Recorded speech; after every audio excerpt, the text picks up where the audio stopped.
बहुत सारे बच्चे ऐसे हैं जो हमारे बीच उपस्थित हैं, वो सारे ये सोच रहे हैं अरे क्या ही मतलब है क्लास 11th को पढ़ने का, क्लास 11 तो ऐसे ही पार हो जाती। भाई पीरियोडिक टेबल जो आपको देखने को मिलती है, इसमें पीरियोडिक टेबल कैसे आई और जो आपको पीरियोडिक टेबल देखने को मिल रही है वो पीरियोडिक टेबल कैसी है और किसने दी थी। प्रथम नियम, जीरो नियम, शून्य नियम, द्वितीय नियम, तृतीय नियम, बहुत सारे नियम भी इसमें पढ़ने का काम करेंगे। अगर आपने क्लास 11th को अच्छे से नहीं जाना तो क्लास 12th नहीं जाने वाली भाई। हेलो मेरे प्यारे बच्चों, क्या हाल चाल। उम्मीद करते सारे लोग मस्त होंगे, दुरुस्त होंगे और जबरदस्त होंगे।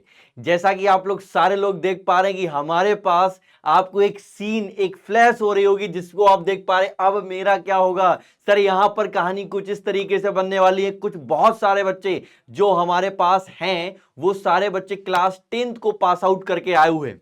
अब वो सारे ये सोच रहे हैं सर अब मेरा क्या होगा, सर हम किस तरीके से क्लास 10th से अब हम क्लास 11th में पढ़ेंगे और किस तरीके से हम उस तरीके से जो सारी चीजें वो हम कंप्लीट करेंगे और बहुत अच्छे तरीके से पढ़ने का प्रयास करेंगे। लेकिन बहुत सारे बच्चे ऐसे हैं जो हमारे बीच उपस्थित हैं, वो सारे ये सोच रहे हैं अरे क्या ही मतलब है क्लास 11th को पढ़ने का, क्लास 11 तो ऐसे ही पार हो जाती। भाई तो एक बात मैं आपको बता दूं, ये क्लास 11 कोई बाबा रामदेव का चूरन नहीं है जो एक बार आपने चट किया और हो गया। याद रखिएगा मेरे बच्चे, क्लास 11th में ही बहुत सारे बच्चे क्या करते हैं सर, डिफीट खाते हैं और वही सारे बच्चे फिर बाद में पछताते हैं कि सर वो अगर गलती हमने ना की होती तो आज मैं बहुत अच्छे पद पर होता या बहुत अच्छी चीजें कर पाता। तो इसका मतलब सर ये समझ में आता है कि मैं शिवम सिंह आज आप लोगों को एक बहुत अच्छी तरीके से सारी चीजें मैं समझाने वाला हूं। आज से आपको केमिस्ट्री में कोई भी डाउट नहीं होंगे। जिस तरीके से हम आपको पढ़ाने का प्रयास करेंगे कि आपको कोई भी एक डाउट ना बने और सारी चीजें बेहद और अच्छे तरीके से जाएं। और इसी के साथ ही साथ आपको बहुत अच्छे तरीके से एक सिद्ध तरीके से आपको पढ़ने का काम करना है जिससे वो सारी चीजें आपकी बहुत अच्छे तरीके से जाएं। क्लास के देखे गए सारे नोट्स आपको कवर करने होते हैं, वो सारे नोट्स आपको बहुत अच्छे तरीके से बनाने होते हैं। जितने भी नंबर ऑफ चैप्टर्स होंगे उनको बहुत अच्छे तरीके लिखने होते हैं और उसको बार बार पढ़ना होता है। लेकिन बहुत सारे बच्चे ऐसे होते हैं जो क्लास 10th पढ़ने के बाद आते हैं, क्योंकि क्लास 10th में अगर केमिस्ट्री का सेगमेंट की बात करें तो केमिस्ट्री में था ही क्या सर। अगर बात करें रासायनिक अपक्रिया, बहुत सारे बच्चे सिर्फ रासायनिक अपक्रिया को बस रासायनिक अपक्रिया जानते हैं। क्या ऐसे रासायनिक अपक्रिया होती है? नहीं मेरे भाई, ऐसी रासायनिक अपक्रिया नहीं होती है। तो यही तो मेरे प्यारे बच्चों, यही है उन बच्चों का दर्द जो ये सोच रहे हैं कि हम यूं ही उड़ा देंगे। कुछ बच्चों का सेगमेंट मैं देख रहा होता, मैं ऑफलाइन सेंटर में जब पढ़ा रहा होता तो मैं देख रहा होता कि बच्चे क्या सोच रहे होते। बच्चे कहते हैं भाई क्लास 11 तो ऐसे ही पास हो जाती है। बेटा बिल्कुल गलत सोच रहे हो आप। आपने जो ये सोच के रखा है, ये धारणा बना के रखी है, बिल्कुल गलत। क्योंकि वो एक सक्सेस बच्चा जो आप देख पा रहे हैं वो आपके साथ का ही बच्चा निकलने वाला आज आईआईटी क्रैक करके बैठा है, आज नीट क्रैक करके बैठा, बेहतरीन एमबीबीएस डॉक्टर बना हुआ बैठा, एमबीबीएस डॉक्टर है, कोई बहुत अच्छा इंजीनियर है। तो वो हम लोगों के बीच से ही निकल कर आता है। ऐसा कुछ नहीं होता है कि वो कुछ अलग उसको 24 घंटे मिलते हैं या कुछ अलग मेहनत करता, नहीं मेरे बच्चे। तो यहां पर आपको बिल्कुल डाउट और कोई भी समस्या लेने की जरूरत नहीं है, क्योंकि हम लोग आप सारे लोगों सारी अच्छी अच्छी फैकल्टी आपको सारे सब्जेक्ट पढ़ाने का प्रयास करेंगे। और मैंने तो आपको प्रॉमिस करा ही दिया कि केमिस्ट्री में आप तो बिल्कुल डाउट नहीं होगा। इसी के साथ ही साथ बच्चा जब क्लास 10th के बाद आता है तो उसको यह नहीं पता होता सर क्लास 11 का हमारा सिलेबस क्या है, उन सिलेबसों को किस तरीके से हम कंप्लीट करेंगे और क्या क्या चीजें किन चैप्टरों में क्या मिलती है, क्या वेटेज होता है, कौन इनऑर्गेनिक कौन फिजिकल, क्या होता है क्या नहीं होता। तो मेरे प्यारे बच्चों, सबसे पहले तो आपको यही पता होना चाहिए कि हमारे वो केमिस्ट्री की जो ब्रांचेज हैं उसके अंदर भी हमारी क्या है सर, सब ब्रांचेज हैं। जैसे आप सारे लोग जानते हैं कि हमारे उसके अंदर भी हमारे क्या देखने को मिलती है सर, आपको देखने को मिलता है फिजिकल, फिजिकल के साथ साथ फिजिकल केमिस्ट्री मिलती है, फिर आपको ऑर्गेनिक मिलती है, फिर इसी के साथ ही साथ आपको इनऑर्गेनिक भी आपको देखने को मिलती है। जिन बच्चों को क्लास 11th में डाउट रहा और जो क्लास 11th को बहुत अच्छे तरीके से कंप्लीट करके नहीं गए, उनको क्लास 12th बिल्कुल अच्छा नहीं लगेगा। और जिन बच्चों ने क्लास 11th को भाई साहब अच्छा कर लिया, क्लास 12th बिल्कुल मक्खन जाएगा, मक्खन। इसका मतलब सर एक बात समझ में आता है कि वो सारी बात जो आज मैं बताने वाला हूं बहुत ही इंपॉर्टेंट है। आइए सबसे पहले इस बात से तो आपको बिल्कुल नहीं डरना है, क्योंकि बच्चे ही डर जाते हैं कि अब मेरा क्या होगा, क्योंकि जो तैयारी करना चाहते हैं वही उनके अंदर ही डर होता है। और जिनके अंदर डर नहीं है, इसका मतलब उनका कोई भी एम नहीं है। तो आपको एक एम बनाना है, एक अच्छी शिद्दत के साथ एक मेहनत करनी है, अपने माँ बाप का नाम रोशन करना है। आइए सबसे पहले देखें सर, हम बहुत सारे टॉपिक्स हैं जो आप सारे जानते हो कि हमारे आज के सेशन में जो हमें टॉपिक्स टोटल देखने को मिलेंगे। आप सारे लोग याद रखो कि हमारे जो एनसीईआरटी ने है, बेटा याद रखिएगा, एनसीईआरटी ने टोटल 9 चैप्टर्स आपको दे रखे हैं। कितने चैप्टर दे रखे हैं? 9 चैप्टर। इन 9 चैप्टर को कवर करने में पूरा 1 साल लगता है। और फिर बच्चा ये सोच रहा होता भाई क्लास 11th है ही क्या, तब फिर ये लगता है कि भाई ये आगे करेगा क्या। इसका मतलब ये सर समझ में आता, उसका कोई एम नहीं है। हमारे साथ के ही बच्चे, हमारे हमारे पढ़ाए हुए बच्चे, बहुत सारे बच्चे सिलेक्टेड होते हैं। तो मैं यही चाहता हूं कि अगली अगली सीट, अगली वर्दी आपकी होनी चाहिए। बस आपको सारे लोगों को बस 2 साल ये मेहनत के साथ निकालने हैं। अगर ये 2 साल आप बहुत अच्छे तरीके से निकाल ले गए तो ऐसा मुझे लगता है, और ऐसा उन सभी बच्चों को देखने को मिल जाएगा जो आपने एक्चुअल में मैंने यहां पर आज कमिटमेंट कर दिए। आइए सबसे पहले देखते हैं सर, आज के हमारे सेशन में पहला चैप्टर है जिसको हम कहते हैं रासायन विज्ञान की कुछ मूल अवधारणाएं। बेटा जी इसमें कई सारे नियम्स होंगे, कई सारे नियम के साथ ही साथ इसमें बेसिक केमिस्ट्री पढ़ाई जाएगी। जितने सारे तत्व होते हैं, अणु होते हैं, परमाणु होते हैं, यौगिक होते हैं, इनको पढ़ाने का काम इसी चैप्टर में किया जाएगा। सारी जानकारी इसमें विद इन डिटेल दी जाएगी, क्योंकि आपका क्लास 10th जो हुआ करता था या क्लास 9th हुआ करता था, ये आपको देखने को मिलता था, वहां पर बहुत कम लेवल पे देखने को मिलता था। अब वही चीज यहां पर खुलकर पूरी तरीके से एक ब्रह्मांड के तरीके हो जाती है मेरे भाई। और फिर भी बच्चे कहते सर है ही क्या क्लास 11th में। तो मेरे भाई थोड़ा सा तो आप तो बेटा जा ही रहे हो, है ना, गंदी रास्ता, तो आप पड़ोसियों को मत ले जाओ और आप भी उसी डायरेक्ट पे आओ जो मैं आपको बताना चाह रहा हूं। इज इट क्लियर मेरे प्यारे बच्चों? इस चैप्टर में हम बहुत सारी चीजें पढ़ेंगे और ये चैप्टर हमारा फिजिकल केमिस्ट्री के अंतर्गत आता है, जिसमें हम बहुत सारे न्यूमेरिकल्स पढ़ेंगे। इसमें बहुत सारे आपके नियम्स होंगे, वो सारे नियमों का हम पालन करेंगे, उनमें कंप्लीट करेंगे इस पहले चैप्टर को। सर ये हमारा पहला चैप्टर होता है, इसको हम पूरी तरीके से कंप्लीट करेंगे।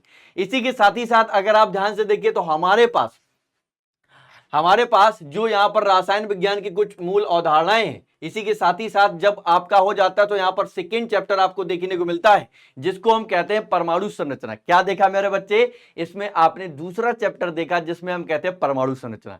अब बात आती है सर परमाणु तो सुना सुना लगता है कि परमाणु क्या है। बेटा परमाणु जो आपने सुना था एक्चुअल में सही सुना थी, वही एटम है, वही परमाणु है जिसको हम यहां पर पूरी तरीके से मॉडिफाई कराएंगे। सर इसमें जितने भी एटम होंगे, जितने भी परमाणु होंगे, इसमें बहुत सारे साइंटिस्ट आएंगे, है ना। कुछ साइंटिस्ट होंगे वो एकदम उन्होंने जो भी विचार दिए वो सारे विचार को पालन करते हुए, कुछ एक नया साइंटिस्ट आएंगे बिल्कुल आपके तरीके, आपके तरह के होंगे, उनकी गलतियां बताएंगे, उसी के साथ ही साथ अपना कुछ नियम ऐड करके चले जाएंगे। अब इसमें सभी एटम के बारे में सभी मॉडल्स जिन्हें जिनने जिनने दिए थे, जिन जिन वैज्ञानिकों ने दिए, उन उन वैज्ञानिकों का हम पूरा खात्मा करेंगे। तो सर ये हमारा चैप्टर नंबर 2 है, इसको भी हम बहुत अच्छे तरीके से पढ़ने का काम करते हैं और ये भी हमारा फिजिकल केमिस्ट्री के अंतर्गत देखने को मिलता है। अब देखो ये पूरा चैप्टर अगर हम बात करें इस पहले और दूसरे चैप्टर के, ऑफलाइन क्लासेस में कम से कम 20 से 25 दिन लगते हैं आपको पढ़ाने में। तो अब आप खुद से सोचो, अगर टीचर एक एक महीने वो सारी क्लासेस पढ़ा रहा है तो क्या वहां उन चैप्टरों में दम नहीं है? क्या आपका नीट ऐसे क्लियर होगा? क्या आपका आईआईटी या जेईई जो भी आप तैयारी करना चाहते हैं XYZ, क्या ऐसे निकलेगा? नहीं निकलेगा। तो निकलने कैसे हैं वो सारे हमारे टीचर्स आपको गाइड करेंगे और वो सारी चीजें आपको माननी पड़ेंगी जो एक टीचर आपको बता रहा है। क्लियर है मेरे भाई? इसी के साथ ही साथ हमारा तीसरा चैप्टर होगा जिसको हम कहते हैं तत्वों का वर्गीकरण। बेटा यहां पर तत्वों का वर्गीकरण यानी कि यहां पर पूरा खेल किया जाएगा पीरियोडिक टेबल पर। जो हमारी पीरियोडिक टेबल है, पीरियोडिक टेबल जो आपको देखने को मिलती है, इसमें पीरियोडिक टेबल कैसे आई और जो आपको पीरियोडिक टेबल देखने को मिल रही है वो पीरियोडिक टेबल कैसी है और किसने दी थी, तो वो सारी जानकारी इसमें दी जाएगी।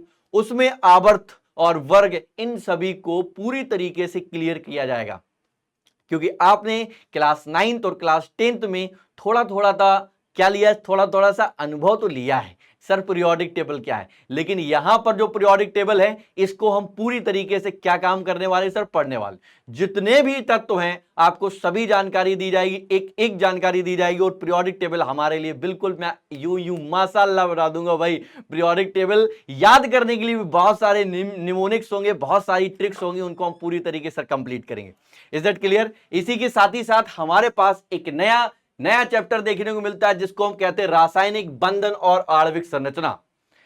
बेटा यहां पर बहुत सारी चीजें आपको देखने को मिलेंगी, यानी कि रासायनिक बंध बहुत सारे, जैसे हाइड्रोजन बंध है, आयनिक बंध है, आयनिक यौगिक हैं, ये कैसे काम करते हैं, एक दूसरे से वो आपस में कैसे जुड़ते हैं, है ना, उनके बीच में लगने वाला जो बंध होता है कैसा होता है, कमजोर होता है ना, या बहुत ज्यादा हार्ड होता है, कैसे काम करता है, उनके अंदर बंध बनता ही क्यों है, उनके अंदर संरचना ही क्यों बनती है, क्यों दी लुईस ने संरचना, क्यों इन तत्वों को जोड़ा जाता है, वो भाई कारण ही क्या है। तो इस पूरे चैप्टर में इन तत्वों को जोड़ने का काम करेंगे, किस तरीके से हम जोड़ते हैं। हालांकि इन चैप्टरों के अंदर बहुत सारी अलग अलग चीजें हमें आपको पढ़ाने को मिलेंगी, लेकिन मैं आपको उस चैप्टर के बिहाफ पर वो सारी चीजें बताना चाह रहा हूं। आप बेफिक्र रहिए, क्योंकि जब अपन का भाई यहां पे खड़ा है तो आपका कुछ नहीं होने देगा भाई, आपका कुछ नहीं होगा, क्योंकि भाई केमिस्ट्री से अब नहीं डरना है। क्लियर है? चलिए इसी के साथ ही साथ जैसे कि आप देख पा रहे हो हमारे पास ये चौथा चैप्टर हो गया। भाई जी ये दोनों चैप्टर आपको अगर आप ध्यान से देखें तो इन दोनों चैप्टरों को आपको याद रखना है, ये दोनों चैप्टर हमारे इनऑर्गेनिक केमिस्ट्री के अंतर्गत आपको पढ़ने को मिल जाते हैं। इनऑर्गेनिक केमिस्ट्री, बस इतना याद रखो, मैं बच्चों को बिल्कुल देसी भाषा में याद दिलाता हूं।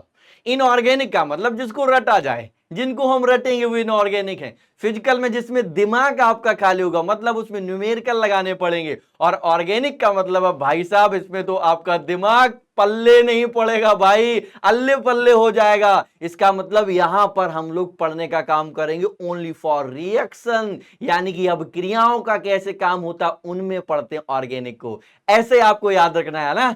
चलिए इसी के साथ ही साथ हमारे पास पांचवा चैप्टर आपको देखने को मिल जाता है जिसको हम कहते हैं, जिसका नाम है ऊष्मागतिकी। ऊष्मा से ही लग रहा है आपको यहां पर पूरा कुछ जो भी पढ़ाया जाएगा वो हीट से पढ़ाया जाने वाला है, यानी कि जो ऊष्मा होती है, हीट निकलती है, वो हमारी ऊष्मा क्षेपी है, शोषी है ना, क्या सारे निकाय होते हैं, किस तरीके से हमें इसमें पढ़ना है, कैसे निकाय काम करता है ना। बहुत सारे इसमें नियम्स होंगे, प्रथम नियम, जीरो नियम, शून्य नियम, द्वितीय नियम, तृतीय नियम, बहुत सारे नियम भी इसमें पढ़ने का काम करेंगे। तो आप सारे जान गए, अगर इसमें नियम आपको देखने को मिल रहे तो ये भी सर हमारा फिजिकल केमिस्ट्री के अंतर्गत आता है और इसमें भी आपका दिमाग का खात्मा होगा।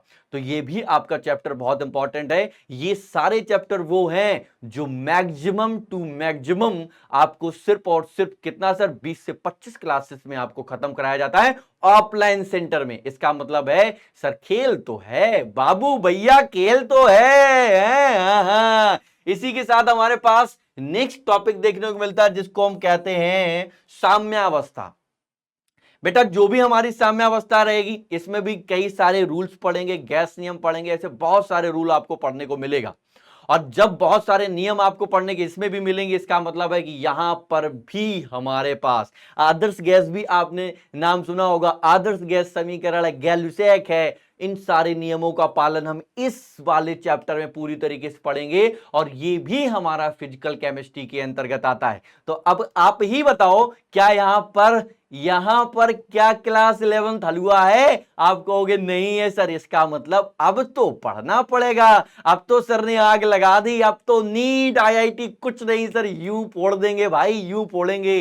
इसी के साथ ही साथ हमारे पास नेक्स्ट चैप्टर है जिसको हम कहते हैं 7 नंबर जो हमारा है रेडॉक्स अपक्रिया। ये बहुत इंपॉर्टेंट है सर, ये वर्ड सुना हुआ लग रहा है, क्योंकि क्लास 10th में आपने पढ़ा था सर जो रेडॉक्स अपक्रिया थी सर, इसमें ऑक्सीकरण, अपचयन, इसमें कई सारे सेल्स पढ़ाए जाएंगे, बैटरियों के बारे में बताया जाएगा, आपको इलेक्ट्रोड के बारे में बताया जाएगा, ऐसी कई छोटी छोटी चीजें, यानी कि रिएक्शन को इसमें बैलेंस करना सीखेंगे, किस तरीके से हम मिर्ची और मसाला डालेंगे वो मैं आपको अपनी ट्रिक के माध्यम से सिखाऊंगा कि आप बड़ी बड़ी रिएक्शन कैसे उड़ा देंगे। क्लियर है? इस चैप्टर को हम बहुत अच्छे तरीके से लेके जाएंगे, जिसको हम कहते हैं रेडॉक्स अपक्रिया। तो थोड़ी सी जानकारी आपके पास थी, थोड़ी सी हम दे दें, इसके बाद आपको हम पूरा कर देंगे इस चैप्टर में। ये हमारा 7वां चैप्टर है। इसी के साथ ही साथ हमें देखने को मिल रहा है, इस चैप्टर का नाम है, ध्यान से देखो, कार्बनिक रसायन। कार्बनिक से तो आप सिद्धि हो गया कि यहां पर जो कार्बनिक रसायन है ये इंडिकेट करा रही है सर, कार्बनिक रसायन का मतलब होता है ये सर ऑर्गेनिक केमिस्ट्री है, और जहां पर ऑर्गेनिक शुरू हो जाए तो समझ जाइए वहां पर तो आपका खात्मा चालू है भाई। ऑर्गेनिक में इंटर में कक्षा 12 में आपका पूरा का पूरा 50% रोल प्ले किया गया है, यानी कि हमारे आज के सिलेबस में इंटर में आपका कम से कम 5 चैप्टर यानी कि 50% सिलेबस है। और आप सारे जान रहे हैं कि 50% सिलेबस इन द सेंस हमको ये वेरी कराता है कि यहां पर अगर आपने क्लास 11th को अच्छे से नहीं जाना तो क्लास 12th नहीं जाने वाली भाई। क्लास 12th हिलेगी नहीं भाई, पसीने निकलेंगे पसीने। तो इसी के साथ ही साथ यहां पर हम इस वाले चैप्टर में बहुत सारी कुछ हम नियम पढ़ते हैं, विधियां भी पढ़ते हैं, इसमें हम बहुत सारी विधियां भी पढ़ेंगे। विधि के साथ ही साथ इसमें हम लोग आईयूपीएसी पढ़ते हैं। सारे लोग बच्चे जानते हैं कि आईयूपीएसी आप सारे बच्चे पढ़ के आए थे क्लास 10th में, लेकिन क्या क्लास 10th की पढ़ी हुई आईयूपीएसी से सारा काम हो जाएगा? मेरा क्या आंसर होगा? मैं बोलूंगा बिल्कुल नहीं, क्योंकि आईयूपीएसी वो इतना आसान नहीं है जो क्लास 11th को यूं ही खत्म करवा दे।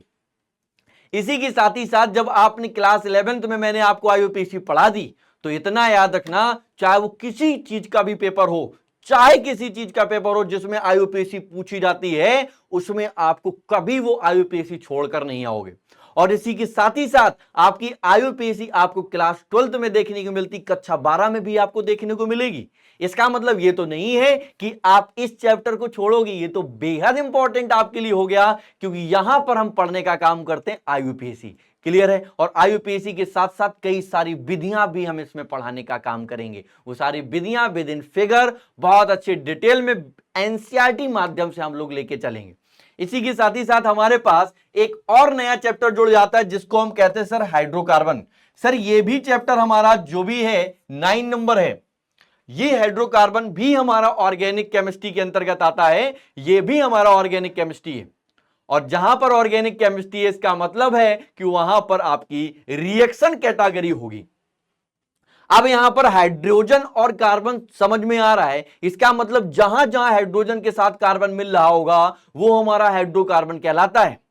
इसके अंतर्गत आपको बहुत सारे नियम पढ़ाए जाएंगे, बहुत सारी विधियां पढ़ाई जाएंगी, बहुत सारी इसमें हम रिएक्शन करेंगे, एथेन बनाएंगे, मीथेन बनाएंगे, सब बहुत सारे हम इसमें क्रिया विधियां, इसी के साथ ही साथ इसमें केमिकल रिएक्शंस का हम निर्माण, यानी कि किस तरीके से हम इसको कंप्लीट करते हैं, कैसे कैसे रिएक्शन हम बनाते हैं।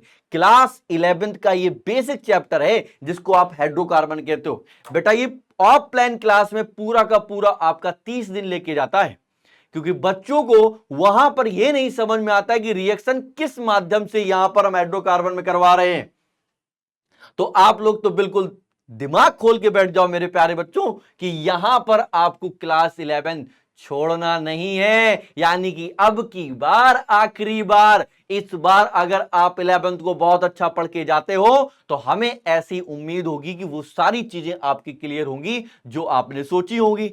इसी के साथ ही साथ हमें एक बात और समझ में आती है कि अगर आपने क्लास 11th और 12th को यानी कक्षा 11 और 12 को बहुत अच्छे से आपने पढ़ लिया तो मेरा ऐसा मानना है, मेरा अपना पर्सनल ओपिनियन है कि आप लोग कभी भी नहीं भटकोगे, वो सारी चीजें आप लोग अचीव कर लोगे जो आपने सोची होगी। तो ये मेरा अपना पर्सनल ओपिनियन था कि आपको किस तरीके से पढ़ना है। एक एक चैप्टर को हम लोग विद इन अच्छे तरीके से लेके आएंगे, सारे 9 के 9 चैप्टर हम उड़ाएंगे। जो आपको आपके तीनों केमिस्ट्री आपको पढ़नी होगी, फिजिकल भी आपको काम करना है, इनऑर्गेनिक वाला भी काम करना है और आपको ऑर्गेनिक वाला भी काम करना है। तो आप सारे लोग जान चुके हैं क्लास 10th में आपका सिलेबस उसका 2% भी नहीं था और यहां पर आपको क्या क्या देखने को मिल रहा है। क्लास 11th और क्लास 10th का तो आप कोई भी उसके बीच में उसका क्या डिफरेंस नहीं निकाल सकते, अंतर नहीं निकाल सकते, क्योंकि यहां पर बहुत सारे चैप्टरों को इतना डिटेल लेके गया है, इतना डिटेल आपको पढ़ाया जाएगा कि आपको वहां पर क्लास 10th की पढ़ाई की चीजें 2% भी नहीं मिलेंगी। और जो क्लास 11th को अच्छे से पढ़ के जाएगा वो क्लास 12th में भाई मजे काटेगा, क्योंकि यहां पर जैसे आपको हमने इसी चैप्टर में बताया, यहां पर हम आईयूपीएसी, यहां पर हमने बताया कि आपको यहां पर रेडॉक्स रिएक्शन यानी कि इलेक्ट्रॉन विधि द्वारा, आयन विधि द्वारा यहां पर आपको कराई जाती है रिएक्शन। तो बेटा ये आपको चैप्टर में आपको डी एंड एफ ब्लॉक में देखने को मिल जाता है। तो इसका मतलब हम एक बात तो बताना चाहते हैं कि जो क्लास 11th को मिस करके गया, यानी कि सोच लेना उसने बहुत कुछ वंचित कर दिया। तो आई होप हमारी सारी बातें आपको समझ में आ रही होंगी कि क्लास 11th को हम किस तरीके से कंप्लीट करने वाले हैं। एक एक चैप्टर को पहले हम पूरा का पूरा लिखेंगे, लिखने के साथ ही साथ उसमें जो अगर आपका फिजिकली बनता है, अगर उसमें कोई न्यूमेरिकल का पार्ट होगा तो हम न्यूमेरिकल को भी पढ़ाने का काम करेंगे। न्यूमेरिकल के साथ ही साथ हम तुरंत उसके बाद नेक्स्ट चैप्टर पढ़ेंगे, थ्योरी वाला होगा, तो थ्योरी पहले लिखेंगे, फिर समझाएंगे, फिर समझाएंगे, फिर लिखेंगे। इसका मतलब है कि आपको हम बिना आए हुए जाने वाले नहीं, हम जाने नहीं देंगे आपको जब तक आपको समझ में नहीं आ जाएगा। इज दैट क्लियर मेरे प्यारे बच्चों? तो आई होप ये सारी बातें हमें बहुत अच्छी तरीके से आपको भी समझ में आई हुई, हमें तो समझ में आई ही थी। तो आपको हम लेके चलते भाई आगे। तो यहां से भाई हमारा आपका बहुत बहुत आभार कि आपने इस वीडियो को देखा और हमारी वो सारी बातें समझी जो आपको मैंने बताई। मुलाकात करते हैं आपको इस बेहतरीन आगे सेशन में, जो आप लोग चाह रहे हैं, जो आपका चैप्टर होगा उस चैप्टर में हम आप लोगों के साथ क्या करेंगे सर, रूबरू होंगे और बहुत अच्छे तरीके से हम इसको एक एक चैप्टर को पढ़ने का प्रयास करेंगे। सभी लोगों को टाटा बाय बाय, जय हिंद।